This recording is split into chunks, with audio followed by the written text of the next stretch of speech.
Bismillahirrahmanirrahim. Assalamualaikum warahmatullahi wabarakatuh.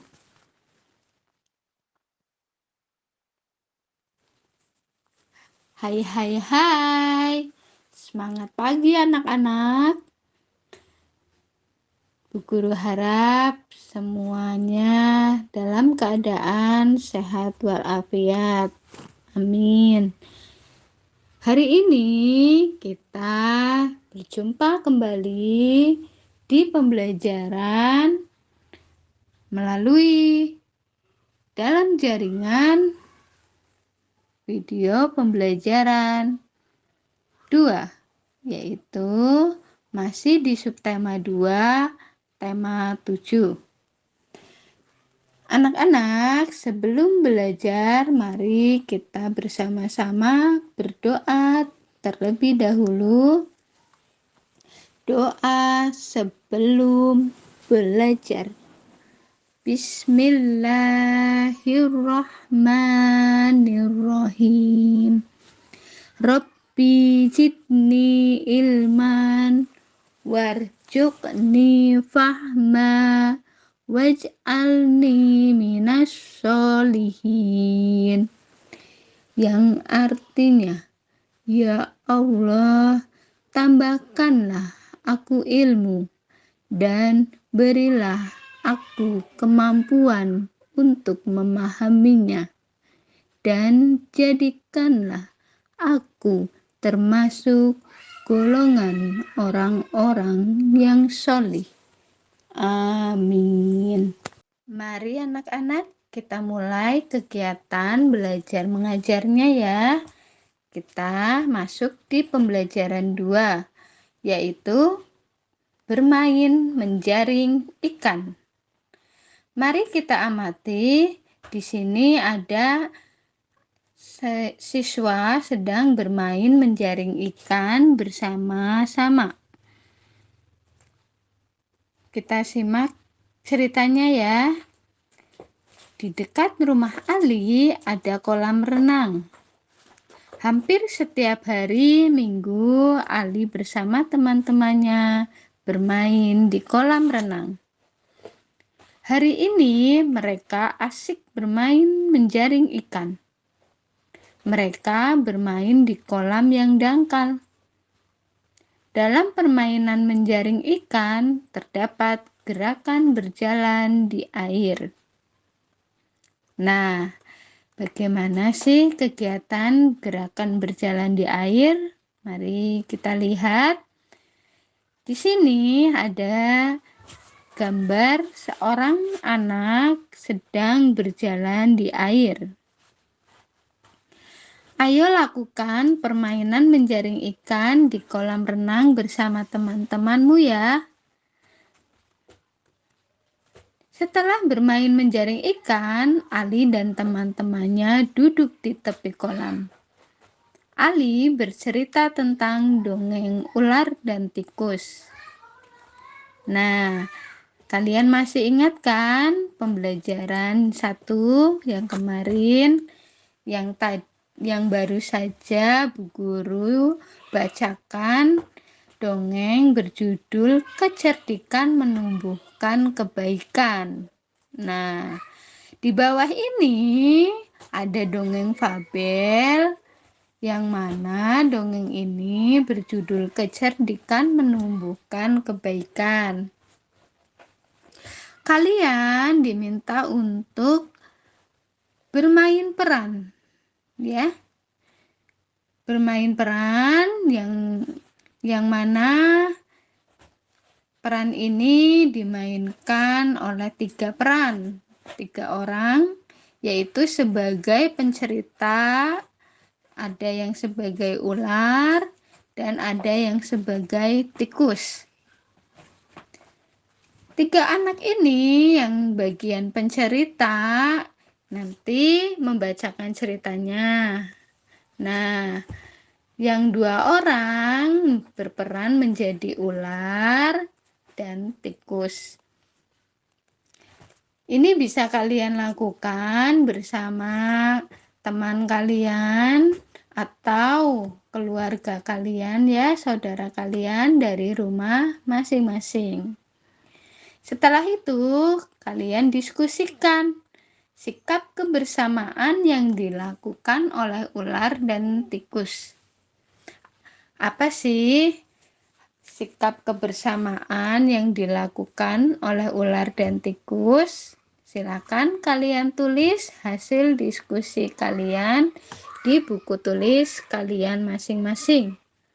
Oke anak-anak, Bu Guru akan memberikan contoh membaca dongeng yang berjudul Kecerdikan Menumbuhkan Kebaikan.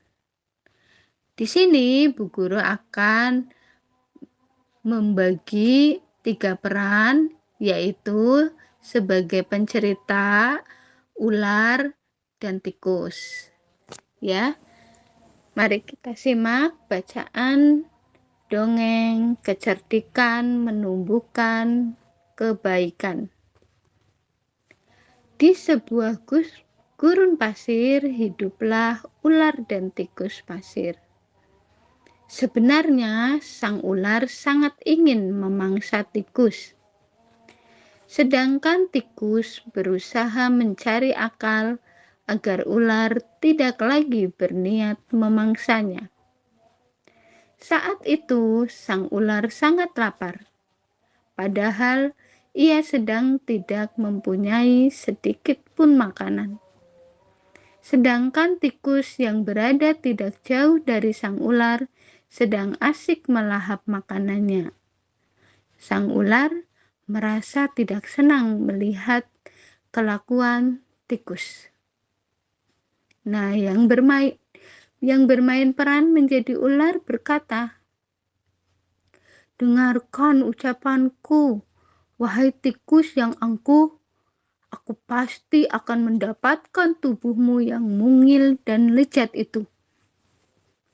Tikus berseru, "Hai ular, berusaha dan bekerjalah. Jangan hanya berani mengancam. Kalau hanya mengancam, seekor semut pun bisa." Sang ular sangat marah mendengar ejekan tikus. Ia lalu kembali ke sarangnya dengan perut yang lapar. Sedangkan tikus masih lahap dengan makanannya. Waktu terus berjalan, tetapi ular tidak juga menemukan makanan. Ia juga enggan untuk keluar dari sarangnya. Sementara itu, tikus sudah lelap dalam sarangnya. Ular yang masih dalam keadaan lapar segera mengendap-endap mendekati sarang tikus, meski ia masih sangat kesal terhadap tikus. Dan kini ular telah berada di sisi tikus yang sedang tidur pulas. Ular pun menyeru, "Hai tikus, aku sudah berada di sebelahmu dan siap untuk menyantapmu." Tikus segera terbangun dari tidurnya. Sambil berpura-pura menguap, ia mulai memutar otak agar bisa lolos dari cengkraman sang ular. Tikus pun menjawab, "Tunggu dulu ular, sahabatku. Kalau kau ingin memakanku, kau harus berpikir dulu. Kita hanya berdua di sini. Tidak ada hewan lain. Jika kau memakanku, maka kau akan sendiri.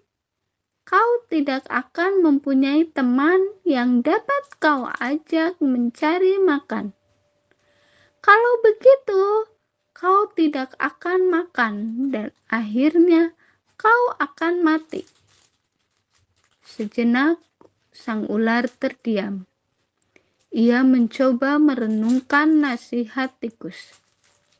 Ular pun berkata, "Jadi, kita tidak bisa hidup sendiri. Tikus pun menjawab, tentu, bukankah kita bisa berteman dan tentunya kita dapat mencari makan bersama? Bukankah itu lebih menyenangkan daripada nantinya setelah kau memakanku, kau hanya akan hidup sendiri? Ular mengangguk tanda mengerti. Ular pun menjawab, baiklah kalau begitu, maafkan aku. Tikus pun memaafkan ular. Mereka tersenyum bahagia. Kemudian beranjak mencari makanan bersama-sama. Itulah cerita dongeng tikus dan ular yang diciptakan oleh Nurgaini Solihati pada tahun 2007. Baik anak-anak, berikutnya ayo menulis. Coba kamu tulis nama temanmu yang membacakan dongeng tersebut berdasarkan nomor urut presensi. Nah, ini jika kalian lakukan di kelas ya. Jika kalian bermain peran bersama temanmu satu kelas, kalian bisa menuliskan pada tabel berikut ini, yaitu ada kolom nomor peran dan nomor presensi. Misalnya di nomor 1 yang berperan menjadi pencerita siapa? Nah, misalnya yang berperan jadi pencerita Rifat. Rifat nomor presensinya misalnya 18 ya. Berarti di kolom nomor presensi ditulis angka 18. Nah, di kolom nomor 2 ada yang berperan menjadi ular. Misalnya yang berperan menjadi ular di sini adalah Rizky. Rizky nomor presensinya 10. Ditulis di kolom nomor presensi ular 10. Nah, nomor 3 tikus. Siapa yang menjadi tikus? Yang menjadi tikus adalah misalnya Arju. Arju nomor absennya 7, jadi nomor presensinya ditulis 7. Selain sesuai dengan nomor presensi, mengelompokkan teman-temanmu, kamu juga dapat mengelompokkan teman-temanmu berdasarkan siswa yang menggunakan kacamata dan tidak menggunakan kacamata. Itu jika temanmu ada yang berkacamata ya. Contohnya pengelompokan berdasarkan siswa yang menggunakan kacamata. Di sini namanya ada yang membacakan naskah sang ular siapa? Misalnya ada yang memakai kacamata namanya Aldo. Nah, di situ ditulis nama siswa Aldo. Yang nomor 2, siswa yang tidak memakai kacamata yang membacakan naskah teks tikus. Ditulis namanya misalnya Andi. Nah, ditulis Andi. Itu contoh ya. Nah, selain itu kamu juga dapat mengelompokkan teman-temanmu berdasarkan siswa yang berbeda jenis rambut. Pengelompokannya siswa berambut keriting dan siswa berambut lurus. Masing-masing diberi nama yang baca naskah tes sang ular. Siswa yang berambut keriting namanya siapa? Misalnya Mira. Dan Siswa yang berambut lurus yang membacakan naskah teks tikus, misalnya namanya Ani, ya. Nah, anak-anak, selain pengelompokan berdasarkan perbedaan tersebut, dapatkah kamu melakukan pengelompokan berdasarkan perbedaan yang lain? Tentu dapat ya, kalian dapat mengelompokkan berdasarkan tinggi badan atau berdasarkan berat badan atau bisa juga berdasarkan umur ya, atau bisa juga berdasarkan hobi atau kegemaran.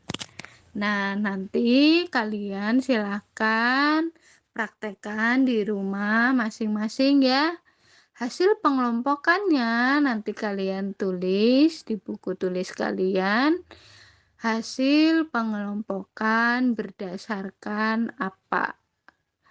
Namanya siapa saja, yang jadi ular siapa, jadi tikus siapa, jadi penceritanya siapa, gitu ya. Sekarang kalian melakukan aktivitas dari rumah masing-masing. Baik anak-anak, nanti setelah kalian mengelompokkan berdasarkan temanmu yang berambut keriting atau berambut lurus, kalian diskusikan sikapmu terhadap teman yang berambut keriting atau berambut lurus. Tuliskan hasil diskusi kalian. Misalnya, sikap saya terhadap teman yang berambut keriting tetap saling menghormati. Dan sikap saya terhadap teman yang berambut lurus juga tetap berteman baik, saling menghargai. Itu bisa kalian tulis hasil diskusinya seperti itu ya. Alhamdulillahirobbilalamin. Materi di pembelajaran 2, subtema 1, tema 7 telah kita pelajari bersama dengan baik. Bu Guru harap kalian semua dapat mengikuti setiap kegiatan pembelajaran walaupun dari rumah masing-masing. Bu Guru berpesan kepada kalian tetaplah patuhi protokol kesehatan ya. Jagalah kesehatan kalian dengan makan makanan yang bergizi, minum vitamin, dan memakai masker jika berpergian, serta hindari kerumunan dengan menjaga jarak. Itu saja dari Bu Guru. Mohon maaf atas segala kekurangan. Bu Guru tutup. Wassalamualaikum warahmatullahi wabarakatuh.